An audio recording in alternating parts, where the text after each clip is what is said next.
Welcome to the Voices of Young People podcast, brought to you by Springtide Research Institute. In each episode, we hear directly from young people as they respond to our research and share about the issues impacting their lives. As sociologists and researchers, we see a new story unfolding for young people, one that moves beyond traditional institutional boundaries and requires careful attention to the inner and outer lives of emerging generations.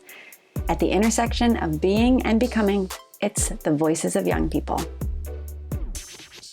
Hi, my name is Marta Abawaji, and we are back with another episode of the Voices of Young People podcast. In season 4, we're talking to young people as they share some of their career aspirations, their hopes, their goals with us, where they're experiencing a sense of growth in their personal life as well as their professional life. And Cristina brings all of those examples to life for us today. She's one of our Springtide ambassadors, and I know you're going to enjoy hearing from her. So dig into this conversation. There's lots of good stuff, but after the conversation, we have even more good stuff because we will have a tip from our executive director, Dr. Josh Packard. So keep listening. You don't want to miss that. Hi everyone, my name is Cristina. I use she and her pronouns and I identify as a Latina. I'm 23 and I live in Illinois.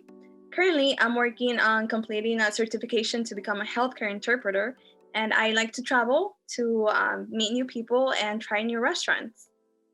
Love it. We are so excited that you are one of our ambassadors. Cristina, you bring a lot of enthusiasm and connection to the space where we have young people from ages 14 to 23 in this cohort. So you're at the older end of the Springtide Ambassadors cohort for 2020. You're also at the older end of young people guests that we've been interviewing for this season, because we've been interviewing people up to age 25 for this season, which is generally the cutoff of our research inquiry as well. But I'm excited because you have some work experience that we can get stories and examples from. So you're training and working towards being a health interpreter. Can you tell us a little bit more about, your chosen field and why you're engaging this work? Yeah, thank you, first of all, for everything that you say. So it was really interesting how I came to know about even the career. I was studying at first. When I entered college, I was interested in just biology in general, and I wanted to just see where I would go from there. I didn't like it as much as I thought I did. And after that, I just started just exploring other majors so I could, see what I really enjoyed doing and what I liked. So I was inclining more into teaching. But I just knew that my heart wasn't there. Like I liked it enough, but it wasn't my heart wasn't full pretty much. Sure. And I just started basically researching more and more and more. And I knew that I wanted to be in the healthcare profession in that field, but I didn't know what. So I just decided to do a major in Spanish because I was going to do a minor, right? So then I was just like, no, let me do the major in Spanish. And it's called Spanish for the Professions. So basically, if you want to go to a profession, you're certified basically and it's Spanish. And so then I started doing a minor on Latino studies. And I remember that a professor of mine had just mentioned interpreting. And I was like, oh, what is that? Yeah. So then I started researching more and I fell in love with it. I finished my my major in Spanish for the Professions and then with a minor Latino studies. And right now I just found a certificate program. It's online and I'm just working on that. And I hope to, soon finish it and start working in clinics or hospitals and, just helping the community. That's fantastic. And that trajectory you painted for us in terms of like, okay, I tried out a biology major. I thought maybe teaching major. Neither of those were quite settling perfectly with me. It's it's going to be really fun to dig into that more in this conversation about who are the people you were in process with, who were giving advice and guidance as you were trying out different things or making those decisions, or who have helped you even to point you towards the certificate program, like you referenced that professor a little bit. So we want to get into all of that more. So when you think of an ideal workplace setting, maybe as a clinic setting, what would be the characteristics that would make it ideal for you? I feel like you mentioned before, I've gone through, not all, of course, but enough experience to know what I really like in a workplace and what I don't. And I feel like the first thing that I look like to in a just work setting would be respect. Respect from either, your management team towards just the employees in general, and from the employees to, to everyone pretty much. One thing that I think is just key in a workplace would be no drama. And it's just because it goes, I think, hand in hand with respect. And it's just really tiring and toxic to a certain point, just, dealing with drama at a workplace, because I think every job has its ups and downs, and it's stressful. Any job that you get, it could be stressful. And I just think it's really important to keep it as positive as possible. So no drama would be one of the key elements. Another thing that I think it's important would be just doing, or whatever you're doing in that profession or in that job, to enjoy it enough to be there every day. You don't have to be miserable. And if you just feel that that place is not helping you grow, it's not helping you be a better person, you might want to consider changing to another work setting or another job in general. Just because I feel like when I have tried to force myself into liking a job that I really just don't enjoy, I feel like my mental health goes down big time. So my productivity is not the same, not even just in the workplace, but outside. Oh, wow. I want to go back to that place. And I think that takes a toll on you.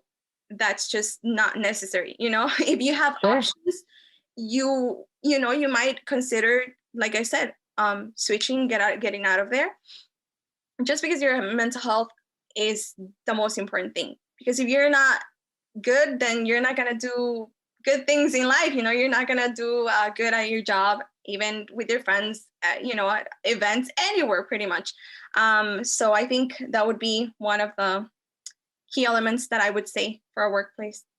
Oh, that's really helpful. That fits so squarely in a lot of our research findings with young people, that they are looking for a workplace that really speaks to their purpose in life.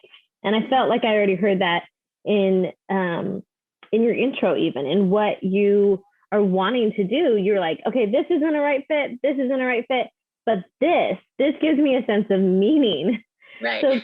So can you speak more to that, of what expectations you have for having that sense of purpose or meaning in your work? Yeah, I think it's important.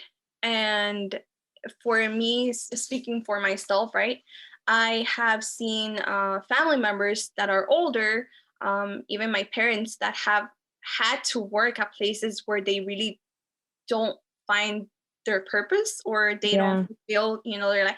And the thing is that older generations, at least in my case, they don't really have an option, because they already have families and they don't have as much opportunities, So I think that for me, it's really important to have a purpose and just to be happy in the workplace that I'm at, because I have many more opportunities than what my parents had. And I think one of the things that they have strived for is for me to be happy. And it's just really important to me for them to see me happy, and no matter at what place, right? Because they really don't ask much of me, other than to be happy. And I think just finding that right place where I can become this great person and just help people, however my abilities, are allowing me to, I think that's really important. And just to everyone out there that has that opportunity, take it, because it's just I think really important to take into consideration the amount of work that our parents have done for us. It's just a little thank you gift, to them. Yeah. And I feel like that's how we're gonna feel if, one day life wants us to have kids, or even, little siblings, or just little nieces, nephews. We would like them to fulfill their dreams as well. And the workplace is one of the places that you do spend a lot of time. Right. Yeah. And I think it's just really important to be doing something that you love and helping people, and just, living your best life. Oh, that's really helpful that you illustrated some of these generational differences in terms of opportunity, or just that it is a luxury right now to be able to say, oh, I want this job because it gives me meaning, it gives me purpose, that not everyone always has that clear of a choice. And that was something in our research for work life and in our reporting of work life that our research team and our writing team tried to be really conscious of, is just that not everyone approaches the conversation from the same place. So that distinction that you're painting, and where your parents are like, we want Cristina to be able to be happy, and that part of that happiness comes from your work options, and that it sounds like you really recognize that that is a gift, that you can be picky, that you can make choices about what aligns with a sense of meaning for you, and what doesn't align for you. Yeah. So thank you for illustrating that for us. We've also heard in our research for work life that so many young people see it as really crucial that the person who's their supervisor or boss shows that they care about them as a person, that it's not just the organization or the company, but it comes through the form of a direct person who's overseeing their work, that they feel like, okay, my boss cares about me, not just because I work for them and I produce something that they need, but they genuinely care about me. Have you experienced that, or do you have expectations for that? Thankfully, yes, I have experienced that, and I have experienced the complete opposite. So I've experienced both sides. Yeah. And I feel like at a certain point, you feel like the company is just, it doesn't even care about you really, even just the company in general, because they don't pick the good people to run it. So I think it's really important for just companies to, really supervise their supervisors, Sure. make sure that they, they do care. I think I have a couple expectations, but one of them would be celebrating achievements. I think that's really important. At my current job, thankfully, it's a good job, and I've learned about just being a leader through both my bosses, because they really just take their time to ask how you're doing, if they do understand, if you have to call off, if it's an emergency, they try to be as, understanding as possible, which I think it's really important. They consider your opinions as, just they consider your opinions for different things. They could consider them for, someone that's going to be working with you, because they know that you're going to be working with them, not them directly. Sure. Yeah. So I think that's really important for them to just take your opinions into consideration.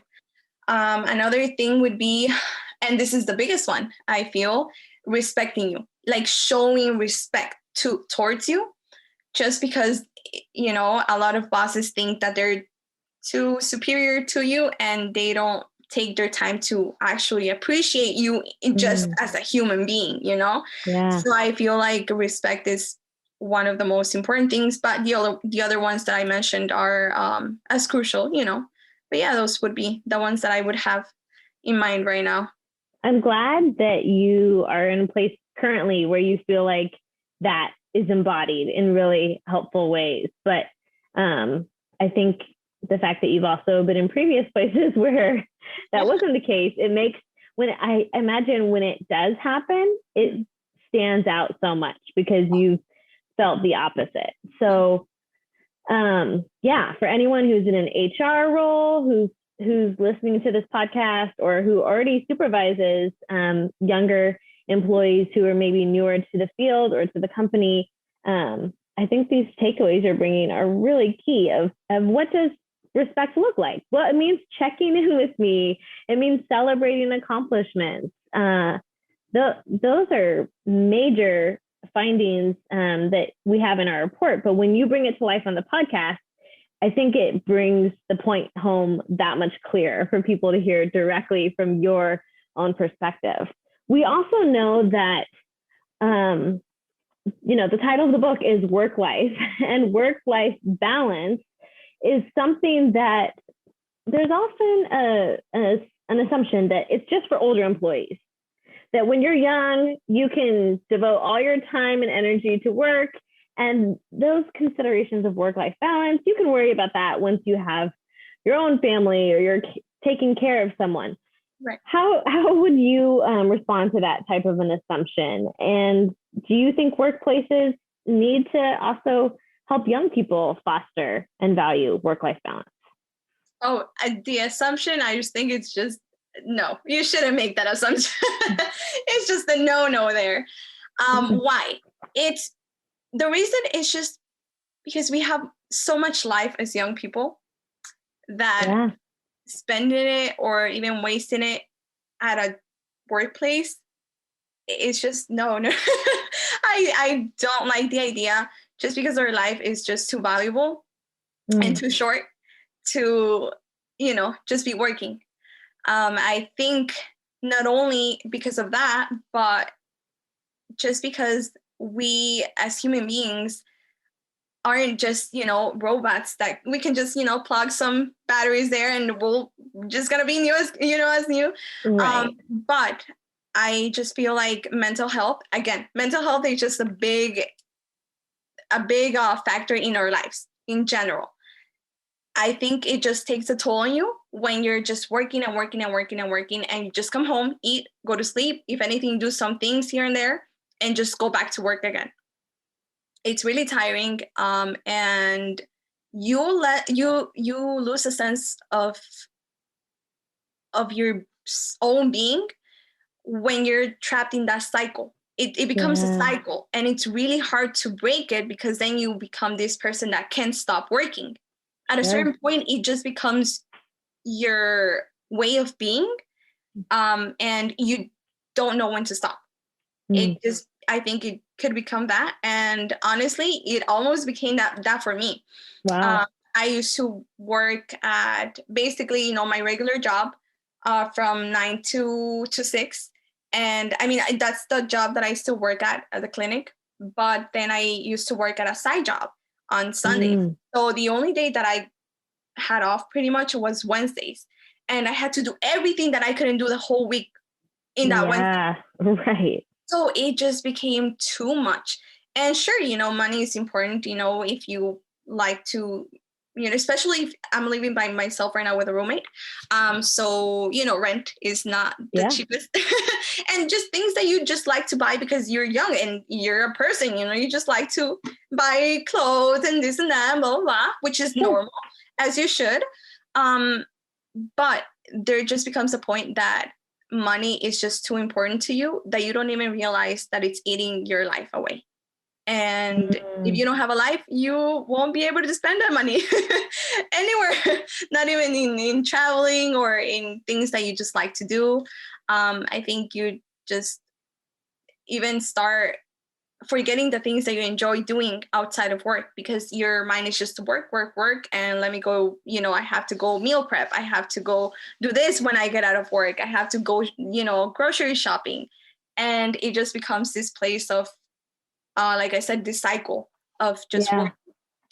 So I feel that workplaces should definitely consider, their employees' life as a human life and just, have in mind that we do need breaks and that a company can do.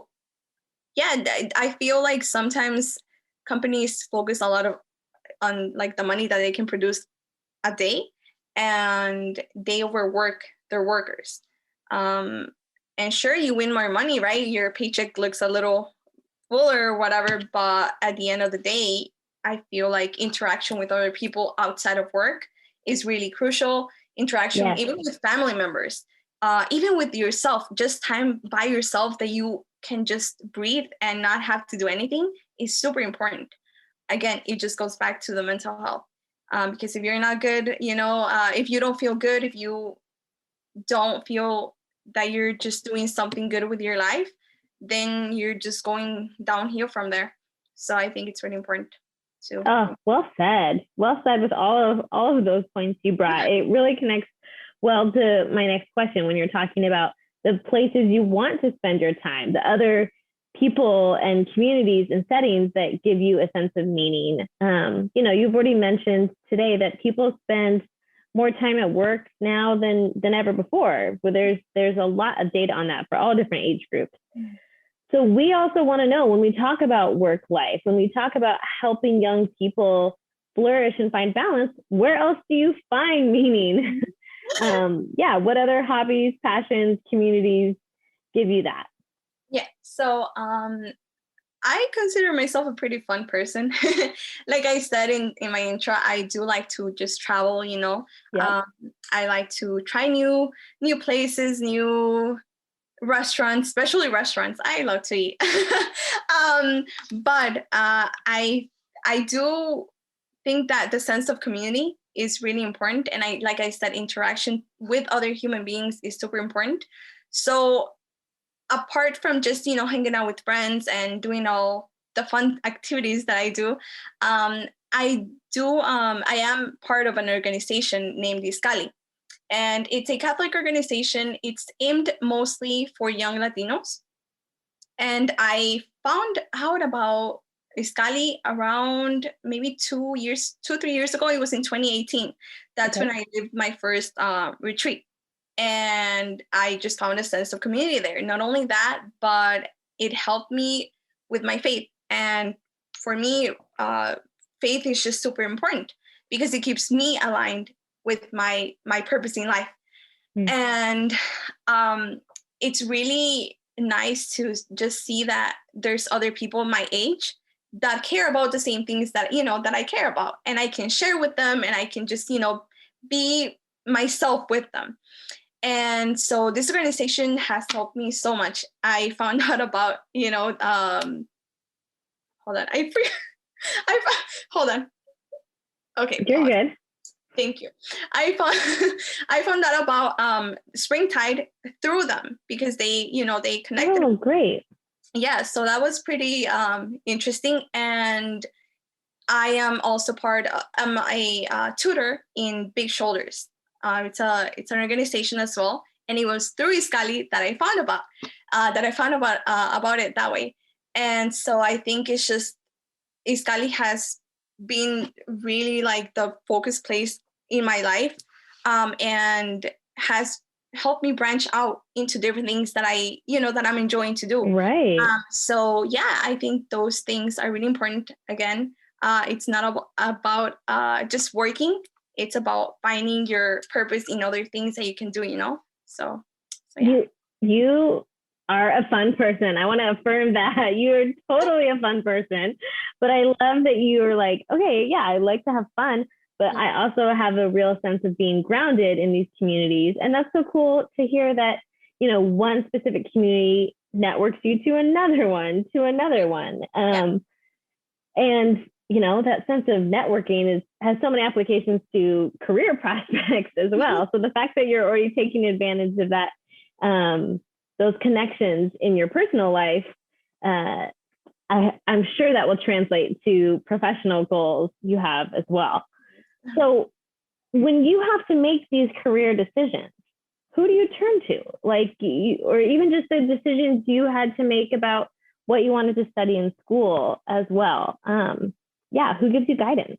So the first people I think I turn to are my parents, just because, they're my parents and they have, in my eyes, enough experience to know, and they've seen enough things to know how to guide me through certain things.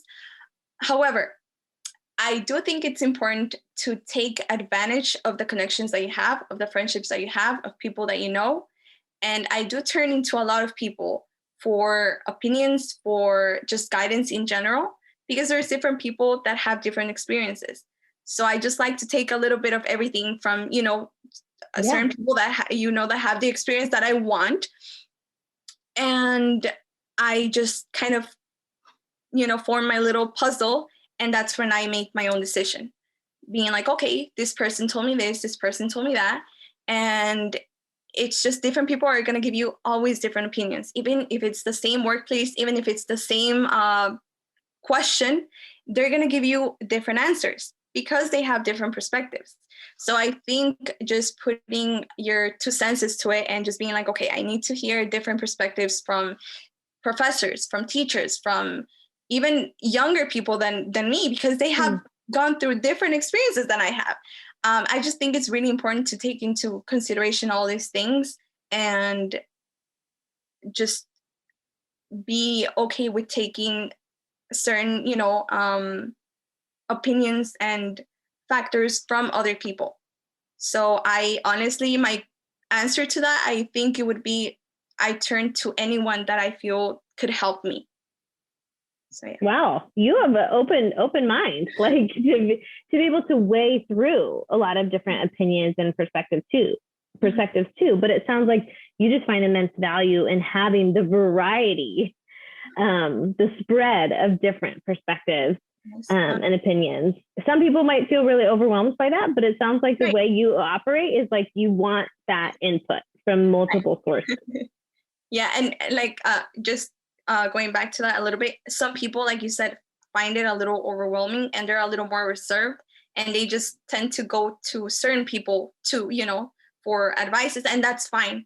But if it works for you, or if you want to try it out, to take different inputs, that might, help you a little more in the future. So yeah. That's great. It's great you found what works really well for you. So you've referenced growth a bit. And we are curious about the ways young people are experiencing not just professional growth, but personal growth as well.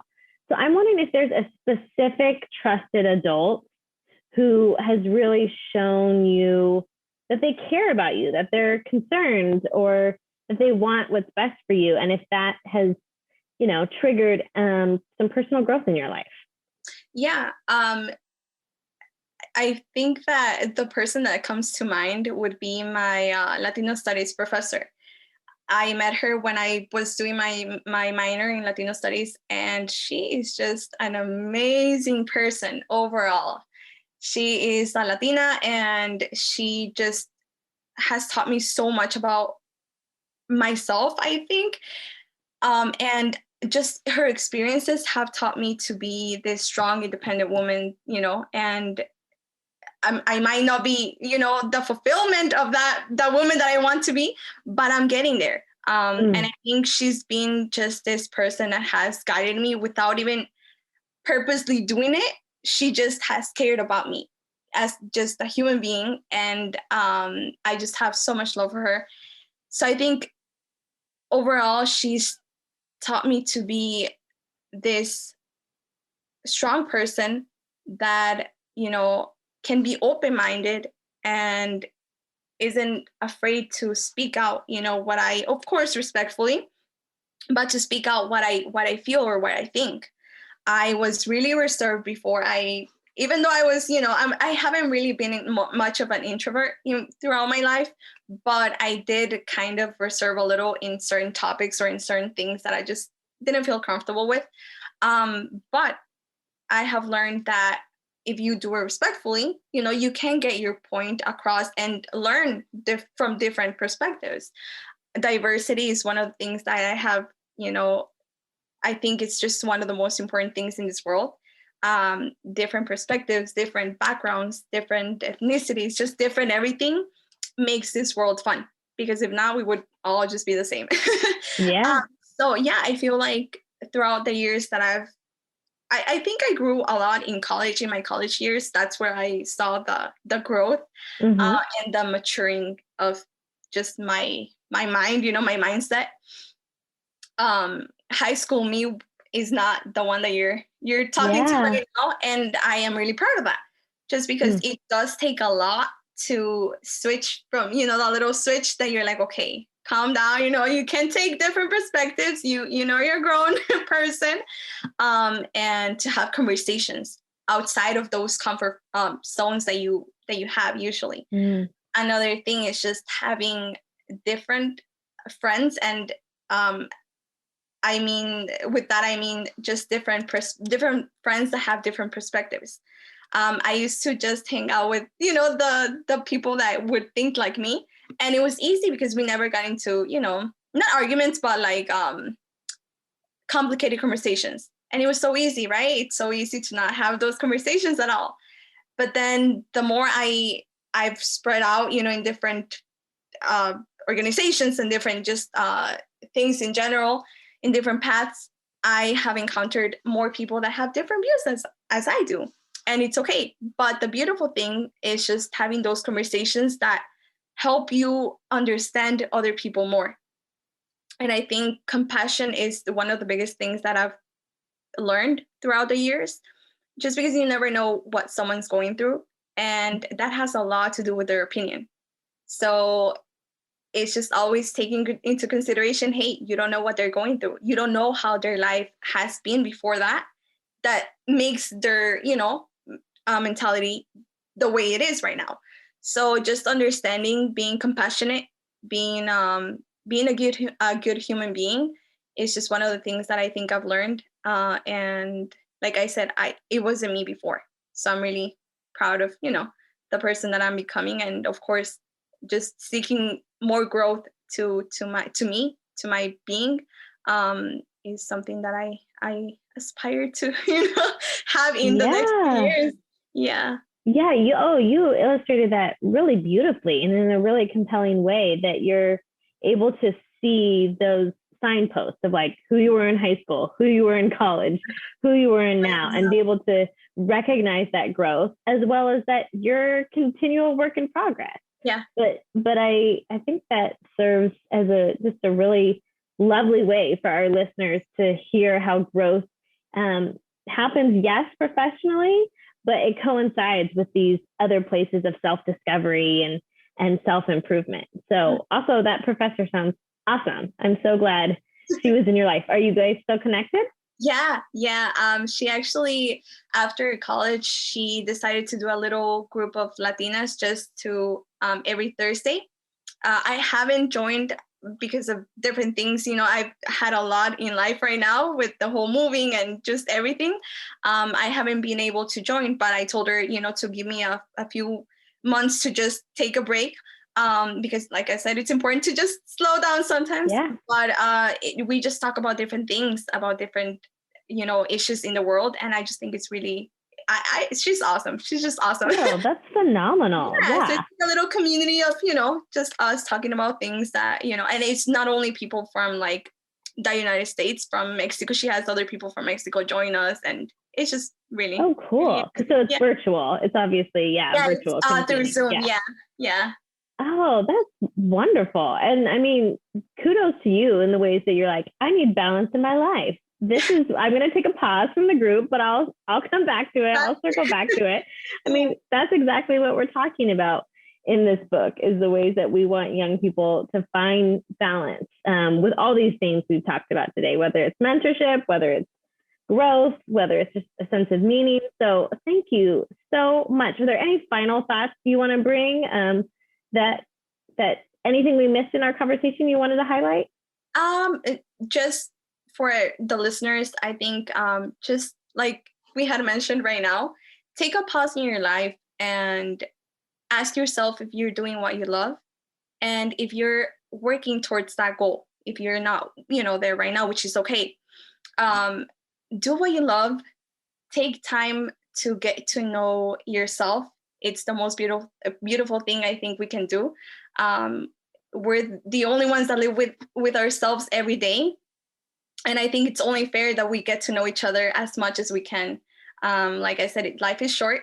And I think we just should enjoy it just because it can be beautiful. It can be stressful and it can be a little chaotic sometimes. But at the end of the day, I think you have the decision to make, the situations a little lighter and a little more beautiful for yourself.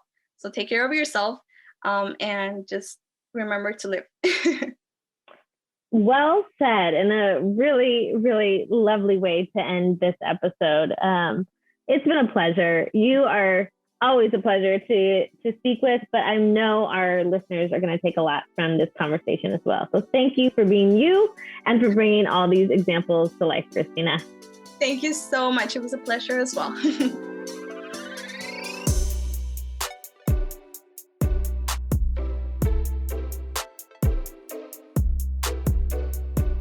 All right, now we get to go to that tip from Dr. Josh Packard, a way for you to directly take our research findings and apply them to your own setting. Here it is. One of the key things we hear a lot from employers, especially, but also from parents when we're talking about the research that we do at Gen Z, is how we can get them to go the extra mile, to truly take responsibility, to be accountable for the work that they're doing. And I think we see a piece of this answer, a really critical piece of this answer, in some research that was summed up by Adam Grant in his book Originals. There's an overwhelming trend among the research that's been done with not just young people, but also with emerging adults, especially, that they'll do the right thing, even if it's harder, when there is an appeal made to their character rather than to the activity. For example, children were more likely to clean up when asked to, quote, be a helper, as opposed to a request to simply to help. Similarly, students were less likely to cheat when admonished with don't be a cheater than simply telling people don't cheat. It's that part of making it personal, of making it attached to their identity that makes them go the extra mile. So when we're thinking about this in the workplace, we can encourage people to be a team player. We could even add a little bit of extra motivation there to be a team player like Josh, for example. If we really want to be specific about it. But anything that we can do that sort of takes us out of the realm of the abstract and moves this into something that's a micro level, attached to who they are, to thinking about this as the type of person that they are, as opposed to simply an activity that they could do or choose not to do while retaining their sense of self, then we're much more likely to get that kind of long-term commitment and buy-in where they will do the right thing, the best thing for the organization or for the family, for their career, even if it's not necessarily the easy thing to do in the short run. So we want to, again, just to sum this up, we want to appeal to the young person's character rather than simply trying to talk about what is the right thing or wrong thing to do.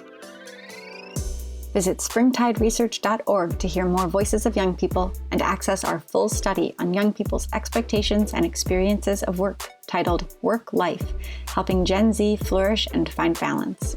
Sign up for our newsletter and be the first to learn about our upcoming research.